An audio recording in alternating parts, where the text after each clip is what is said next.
ሰላም ጤና ይስጥልኝ ውድ ቻናል ቤተሰብ ተከታታዮች የጽንፈኛው ቡድን ተሸኝቷን እንዲሁም ደግሞ ናፍጣ የጫነ ቦቲም በሀገር መከላከያ ሰራዊት ከጽንፈኛው ቡድን ማስጣል ተችሏል። እስቲ ያንኑ መረጃዎችን እንዳስሳለን። በተለይ በመሃል ሳይንት ተብሎ በሚታወቀው በጎንደር ማለት ነው የሚያምረው እናት ነው ተብሎ የሚታወቀው የጽንፈኛ ቡድን ህግ የማስከበር ዘመቻ በተወሰደው አብሮ እስካሉ ጓዶች ድረስ ከወደኛው አሰናብቶታል።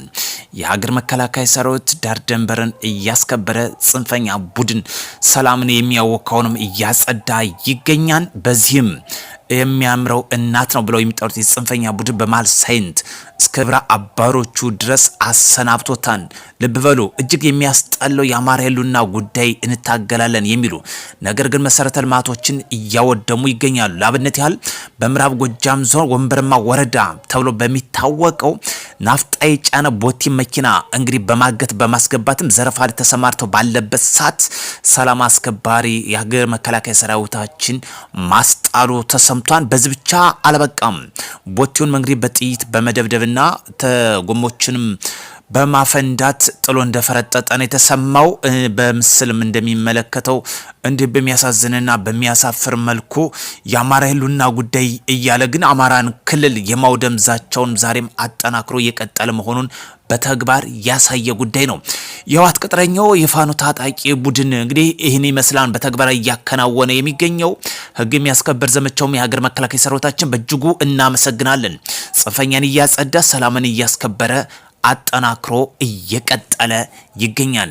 ለዚህ ደግሞ በህገወጥ የኮንትሮባንድ የተሰማርቶ የሚገኝ የጽንፈኛ ቡድን ተባባሪም ገቢ እያደረገ ይገኛል። በተለይ መነሻውን ደብረታቦር ከተማ አድርጎ ወደ ራያ ቆቦ ሊያቀና የነበረ ወደ 9 የሚደርስ የቱርክ ሽጉጥ እስከ መሰል ተጠርጣሪው በቁጥጥር ስር አውሏል። መንግስት ለነዚህ የማያዳግም እርምጃ ቢወስድ መልካም ነው እላለሁ። ህገወጥ የጦር መሳሪያ ዝውውር በሰፊው በበርካታ የኬላ ፍተሻዎች እየተያዙ ይገኛሉ። በትናንትናው ዕለትም በዛሬው ዕለትም አንዱ ይህ ነው። ለዚህ እንግዲህ ጫካ ከገባው የጽንፈኛ ቡድን ያልተናነሰ ዋና የሎጂስቲክ አከርካሪ አጥምቶ ነው እየሰሩ የሚገኙ እነዚህ ናቸው። ለነዚህ እንግዲህ የማያዳግም እርምጃ ቢወስድ ሌሎችም አስተማሪ ይሆናል ብለን እናምናለን። ጉግሳ ወረዳ ተብሎ በሚታወቅ ቀጠናም ታጥቆ ሲንቀሳቀስ የነበረ የጽንፈኛ ቡድን አባላት 88ኛ ክፍለ ጦር ጉግሳ ብርጌድ አባል በነበረው መንግስት ይዘረጋል ሰላም ጥሪ እስከነሙሉ ትጥቆ ተቀብለው ገብቷን እጅግ እናመሰግናለን። ሰላም ይቅደም። ሌላኛው ጉዳይ መነጋገሪያ የሆነው የ600 ሚሊዮን ብር በማጭበርበር የተከሰሰው የፊንቲክ ኢንቨስትመንት ግሩፕ ዋና ስራ አስኪያጅ ዳንኤል ዮሐንስ እና በስሩ ያሉ አርቲስቶችን ጨምሮ አቃቤ ሕግ ማራዘሙን ጠይቋል ማለት ነው። የተደራጀ ዘረፋም እንዳለ እንግዲህ በግልጽ የሚያሳይ ጉዳይ ነው። እንግዲህ ታዋቂ አርቲስቶችንም እንግዲህ ለማስታወቂያነት እንደተጠቀመባቸው ነው የሚታወቀው። የዚህ ጉዳይ ዋና ስራ አስኪያጅና ዋና የወንጀሉ ዋና ተጠያቂውን ዳንኤል ዮሐንስ እና በስሩ ያሉት ታዋቂ አርቲስቶችን ጨምሮ እንዲሁም ቲክቶከሮችን እነሱንም ለጊዜው ለ12 ቀናት ለምርመራ እንግዲህ ማራዘሙን መጠየቁ ተሰምቷል። አርቲስት ሰራዊት ፍቅሬ ለተጨማሪ ለ12 ቀናት በቁጥጥር ስር ከዋለ በኋላ ተጨማሪ ቀን መጠየቁ ነው። የኢንቨስትመንት አምባሳደር በመሆን ለድርጅቱ መኪና ያስመጣል በሚል እንግዲህ በርካታዎችን ኪስ ያለበ መሆኑ እየተጠቀሰ ይገኛል። ለዚህ ደግሞ እንግዲህ አቃቤ ሕግ ጉዳዩን አጣርቶ ብይን ፍርድ እንደሚሰጥም ይጠበቃል ማለት ነው። የእስራኤል የአየር ኃይል የቅድመ ማስጠንቀቂያ ከሰጠ በኋላ በኢራን የሚገኘው የአራክ ከባድ የውሃ ሪያክተር እንግዲህ ላይም ጉዳት ማድረሱ ተሰምቷል።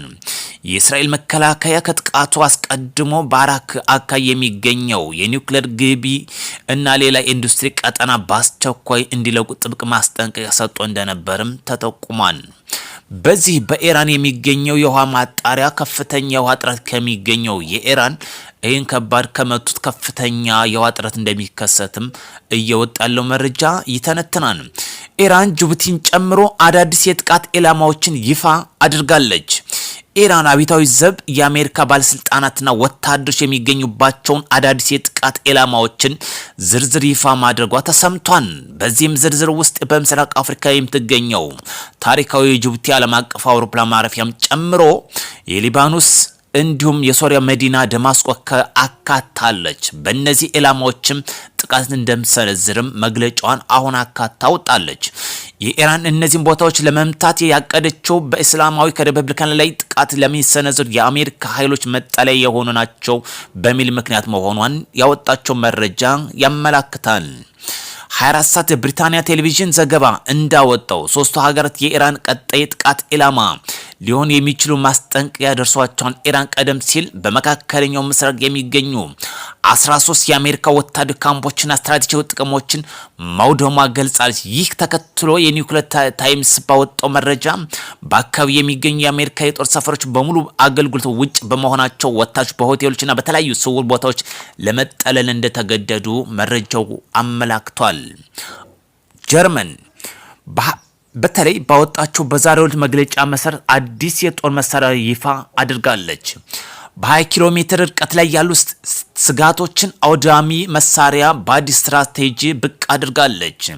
የጀርመን የመከላከያ ኢንዱስትሪ ግዙፍ የሆኑት ተቋማት በጋራ ያበለጸጉት አዲሱ የጥቃት ስርዓት የአየር ላይ ጥቃቶችን በመከላከል ረገድም ዓለምን የሚያስደምም አዲስ ምዕራፍ ከፍቷል። ይህ በቴክኖሎጂ የረቀቀ መሳሪያ በተለይም እስከ 20 ኪሎ ሜትር ርቀት ላይ የሚገኙ የጠላት ድሮኖች፣ ሚሳይሎች ጥቃቶችን እና ዘመናዊ ጀቶችን በከፍተኛና በትክክለኛነት ማውደም የሚችል አቅም እንዳለውም ተዘግቦለታል። ሩሲያ እንግዲህ ለዓለም ገበያ የምታቀርበው ነዳጅ ያዝ እንደምታደርግ መግለጫ ሰጣለች። ይህም የነዳጅ ዋጋ ከፍተኛ ጭማሪ ሊያሳይ እንደሚችል አሁን ስጋቶች እየወጡ ይገኛሉ። በተለይ በኢራንና በእስራኤል መካከል በአሜሪካ ጋር በጥምረት የሚያደርጉት ጦርነትም በተመለከተ የነዳጅ ዋጋ መጨመሩ ይታወሳል። ከዚህ ጋር በተያያዘ ሩሲያ የነዳጅ ዋጋን ያዝ በማድረግ እንግዲህ የዓለም ገበያ ከፍተኛ ቀውስ ውስጥ ሊከት እንደሚችልም አሁን ተንታኞች እየገለጹ ይገኛሉ። ለዚህ ደግሞ እንደ ዋነኛነት የሩሲያን ገበያ ከፍ ሊያደርግላት እንደሚችል እየተገለጸ ይገኛል። ለገበያ ዋነኛ ጭማሪ ከፍ እንዲልላት ታስቦ የተደረገ ነው እየተባለ ነው የሚነገረው። ለዚህ እንግዲህ ሩሲያ ዋና አማራጭ ያለችው ያላትን ነዳጅ ያዝ ማድረግ እንደ ጥሩ አማራጭ እየተጠቀመችበት እንደሚገኝም ተዘግቧል። ውድ የቻናል ቤተሰብ ተከታታዮች ጽንፈኝነትን ይውደም፣ ሰላማችን እናስጠብቅ። ውንብድና እንግዲህ በአማራ ክልልና በትግራይ ክልል አሁን የተስፋፋበት ዋነኛ ምክንያት ክልሉን ሰላምና የጸጥታ መዋቅሩን እንዲፈርስ ከፍተኛ በር በመክፈታቸው ምክንያት ነው። ለዚህ ደግሞ የሀገር መከላከያ ሰራዊትና የጸጥታ አካላት በተቀናጀ መልኩ የጽንፈኛ ቡድን እያጸዱት ይገኛሉ። ትግራይ ክልል የሚገኙ ወጣቶች አሁን በሰዓት በርካታው ክልሉን ቀዩን እየለቀቀ የተሰደደበት ነው። ስራ አጥነት የተበራከተበት ነው። ውንብድና የተበራከተበት ነው። ጀነራል ታደሰ ወረደን በዛሬው ዕለትም ወደ አዲግራት እንዳቀኑ መረጃዎች እየወጣ ይገኛል። በምን ጉዳይ ሙሉ ዝርዝር የወጣ ነገር የለም። አዲስ መረጃ ሲኖር ተከትለን የምናስደምጣችሁ ነው የሚሆነው። እስከዛ ድረስ አዲስ የሆነ ሰብስክራይብ ቤተሰቦች ላይክ ሼር በማድረግ ቤተሰብነታችሁን ትገልጹ ዘንድ በአክብሮት እየጠየቅን ለሀገራችንና ለክልላችን ሰላም እናስጠብቅ። ጽንፈኛ ዘረፋነት ይሄ አለመሰልጠናችን የሚያሳይ ጉዳይ ነው። በዘረፋ እንግዲህ የምናመጣው የምናከብተው ሀገራችን ዘርፈን የድሃን ጉሮሮ ዘግተን የምናመጣው ይሄ ሀብት ኋላ ቀርነት አለመሰልጠን የሚያሳይ ጉዳይ ነው። አሁን የምንጋደልበት ጦርነት አለመሰልጠናችን ነው። ብሔርን ትኩረት አድርገን እና አሜሪካ 200 ዓመት በፊት የነበረውን የነጮችና የጥቁሮች ጦርነት ዛሬ እኛ ሳልሰለጥን ቆይተን ያን ዛሬ እየተገበርነው ነው የምንገኝ። ጽንፍ ይውደም፣ ሰላም ይስፈን። በሌላ መረጃ እስክንገናኝ መልካም ቀን ይሁንላችሁ።